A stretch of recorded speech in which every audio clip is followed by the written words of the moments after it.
9 κανόνες για υποστήριξη του γαστροεντερικού συστήματος. Με λένε Τατιάνα Φωτιάδου και στη σελίδα μου θα βρείτε πολλές χρήσιμες πληροφορίες για την υγεία σας. Τι πρέπει να κάνουμε για να παραμείνει η μικροβιακή χλωρίδα του εντέρου σταθερή, να λειτουργεί σωστά και να είναι ισορροπημένη? Πρώτον, πρέπει να καταναλώνετε σωστή ποσότητα νερού. Η μικροχλωρίδα δεν μπορεί να λειτουργήσει σωστά σε συνθήκες αφυδάτωσης. Ιδανικά πρέπει να προσέχουμε και τη θερμοκρασία του νερού. Πρέπει να είναι περίπου 40-50 βαθμούς Κελσίου. Χλιαρό νερό απορροφάται πιο καλά με τα κύτταρα και ενυδατώνει άμεσα τον οργανισμό.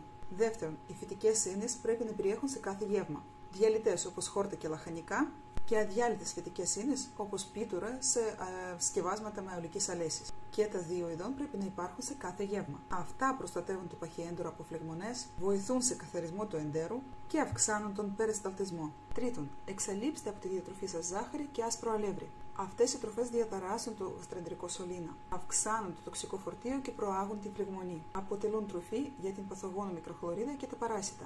Τέταρτον, αφαιρέστε τα τρανς λιπαρά από τη διατροφή σας. Για να ομαλοποιήσετε το έργο του γαστροεντερικού σωλήνα, πρέπει να βοηθήσετε στην λειτουργία του ύπατος και χολιδοχού κίστη και να βελτιώσετε το μεταβολισμό των λιπιδίων. Με τα τρανς λιπαρά στη διατροφή σας δεν θα πετύχετε αυτό. Πέμπτον, καλό είναι να ελαχιστοποιήσετε τις τοξίνες, τα φάρμακα και τις αντιβιώσεις. Όσο το δυνατόν περισσότερο βεβαίως. Γιατί το κάθε φάρμακο έχει αρνητικό αντίκτυπο στο μικροβιόκοσμο. Να τρώτε γαλακτοκομικά όπως γιαούρτι με πέτσα, τυρί, αριάνι, κεφίρ χωρίς πρόσθετα.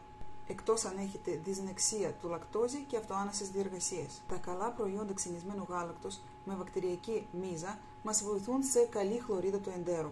Επόμενο, καθιερώστε να πηγαίνετε για ύπνο νωρίτερα. Η νύχτα και μόνο μάλιστα σε συγκεκριμένες ώρες παράγονται πολλές ορμόνες που βοηθούν στην επούλωση και ανάπλωση διάφορων συστημάτων του οργανισμού μας. 8. Εξαλείψτε το στρες. Το έντερο και το στρες συνδέονται πάρα πολύ μεταξύ τους. Το στρες είναι εξαιρετικά επιζήμιο για τη μικροχλωρίδα και μειώνει την αντίσταση στα παθογόνα. Και το τελευταίο, προσθέστε την κίνηση στην καθημερινότητά σας. Ο περισταλτισμός, η κυκλοφορία του αίματος, η λυμφική κίνηση εξαρτώνται από την κίνηση. Είναι αδύνατο να αποκατασταθεί η λειτουργία του εντέρου χωρίς κίνηση. Γράψτε μου πόσους πόντους καταφέρετε να κρατάτε από τα 9.